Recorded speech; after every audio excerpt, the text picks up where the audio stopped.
In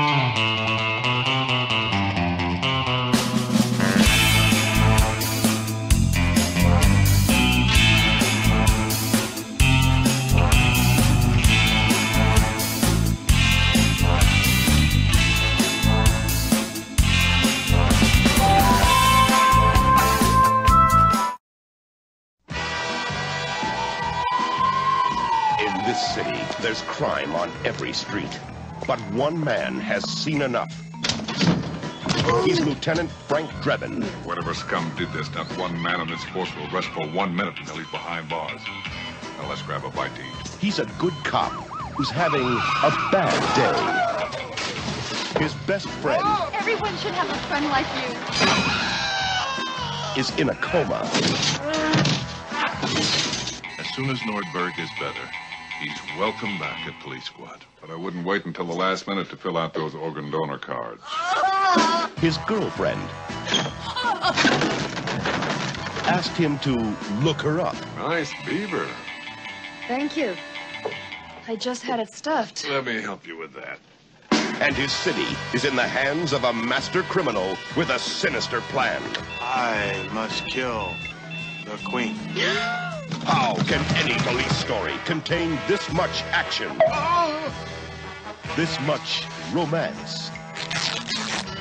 I like cops. Or this much baseball? Starring Leslie Nielsen, a cop who's always on the alert. Mikhail Gorbachev. I knew it. Queen Elizabeth, everyone's favorite queen. Priscilla Presley, a woman who really cooks. How hot and wet do you like it? Ricardo Montalban. Frank. You're both right. George Kennedy, the partner with an appetite for danger. O.J. Simpson, as you've never seen him before. And Reggie Jackson in his first dramatic role. In a movie so big, it had to be filmed in color. The Naked Gun, from the files of Police Squad. Coming this Christmas to a theater near you. See you then.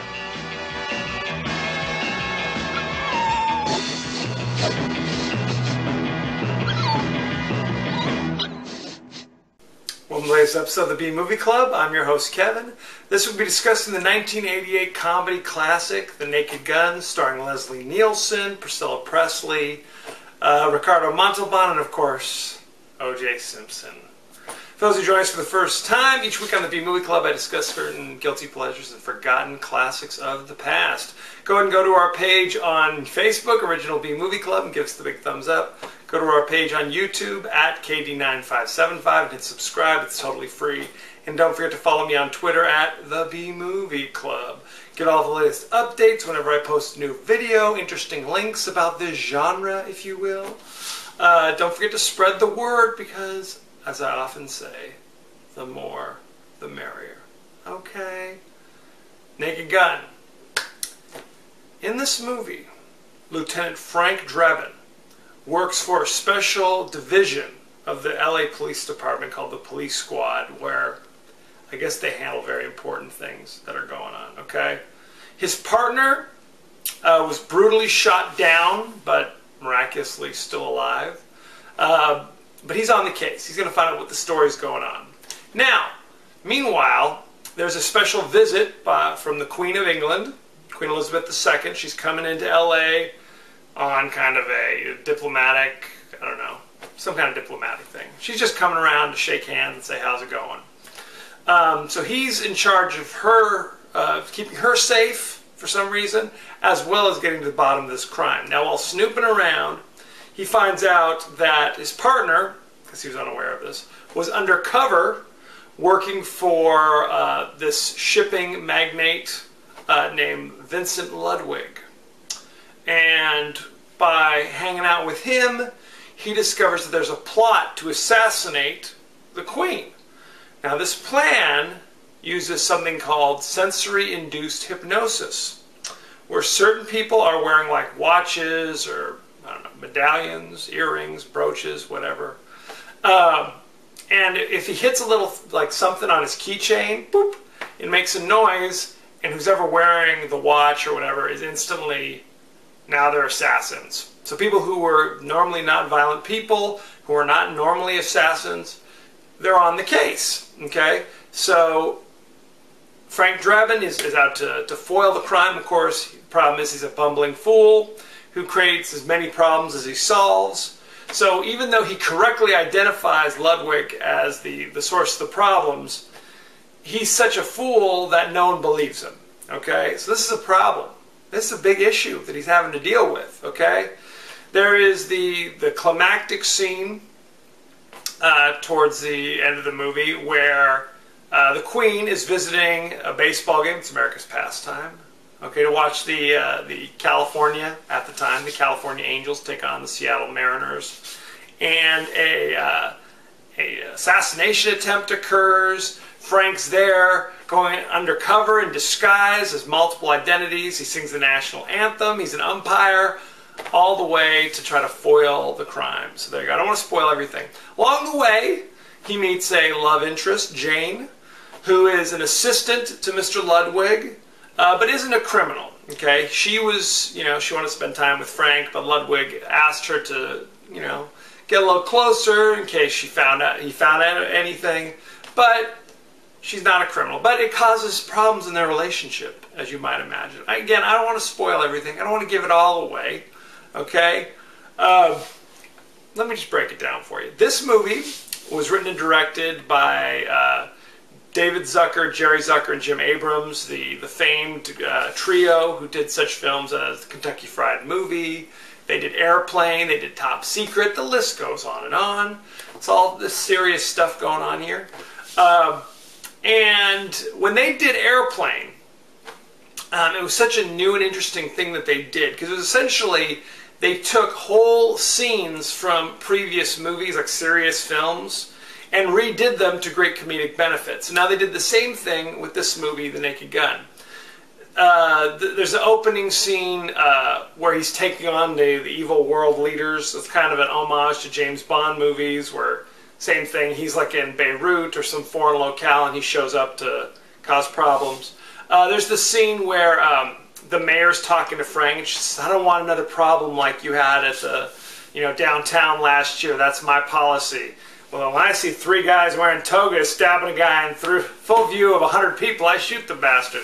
That's actually more or less a take from Dirty Harry, if you've seen Dirty Harry. There's another scene where Ludwig is talking about his Japanese fighting fish. That scene is lifted directly from Game of Death. The whole plot about the kind of sleeper agents, secret assassins who don't know they're assassins, that's taken from a Charles Bronson movie from the 70s called Telephone. So it's like, and if you watch these movies, the people who are delivering certain lines are often delivered very seriously. Leslie Nielsen has often said that, at least in his earlier work, he tries to play everything straight. Okay, meaning he's not like, hey, how you doing? Now, later into the 90s, he got a little more wacky and everything's a little more outlandish. But early on, especially in Airplane and Naked Gun, he's playing it like he's being very serious, but it's just kind of the strangeness that occurs anyway, kind of, if you catch my drift. So there you have it. Originally, they wanted Bo Derek to play the role of Jane. For whatever reason, she passed, and it went to Priscilla Presley, who was not some big actress prior to this. I mean, her claim to fame was that she was Elvis's wife, right? But she went on and did a few movies after this, most notably the sequels to Naked Gun. So there you go. Ricardo Montalban plays Vincent Ludwig, the villain. He was cast primarily because they had loved him so much in Wrath of Khan. They said, he's great, bring him back. So that's how they got him. Interesting, around 1982, there was a TV show that was produced by the Zucker brothers and Jim Abrams called Police Squad, and it was Frank Drebin, Leslie Nielsen, basically kind of a standard police show, but it obviously was kind of a wacky goofy things happen. And they lifted a lot of the funnier aspects from the show and put them into the movie to great effect. Sadly, to make this movie, the studio basically insisted that, okay, we need you to basically, you can't bring the entire cast over because you're the biggest star and there's a bunch of kind of no-names. So they replaced his partner Nordberg with O.J. Simpson, okay? Which is, I gotta tell you, weird to watch even now. It's hard to watch a Naked Gun movie and see O.J. Simpson all over it, let me tell you. But if it makes you feel any better, a little sidebar. Basically every scene that you see O.J. Simpson in the original Naked Gun movie, he's being abused in some way. So if that makes you feel any better, that's something. They replaced Frank Drebin's boss in the original movie. The original TV show was played by an actor named Alan North. They replaced him with George Kennedy, who was an Oscar winner, and that's, I guess that they insisted that they have an Oscar winner in there as well. Now George Kennedy wanted to do it, other than the fact that his heyday was back in the 60s, and you know, he's got to pay his rent too. He was bummed because when Airplane came out, he missed his chance to basically lampoon his performances because he was in those 1970s airport movies, the airplane disaster movies that Airplane was spoofing. So he was bummed he missed his chance to do that and really wanted to do this. So they brought him in to do that as well. So that's good times. There's a bunch of little cameos if you're paying attention. One of my favorite cameos is Reggie Jackson, famous Oakland A, New York Yankee, and closest to my heart, Angel. Okay, I grew up watching the California Angels, so it's hilarious when they go to the game and they're playing, watching the Angels play. And spoiler alert, the assassin who's supposed to kill the Queen was revealed to be one of the players, and it's Reggie Jackson. Hey, so that's cool. I mean, that's good times, right? Now, it was supposed to be the Angels versus the Mariners. However, they didn't play the game at Angel Stadium. They wound up playing it in Dodger Stadium, which is actually in LA, whereas Angel Stadium is in Anaheim, which is not LA. Okay, so there you have it. Even though it's called the Los Angeles Angels in Anaheim, they're not the same place. Okay, don't be confused.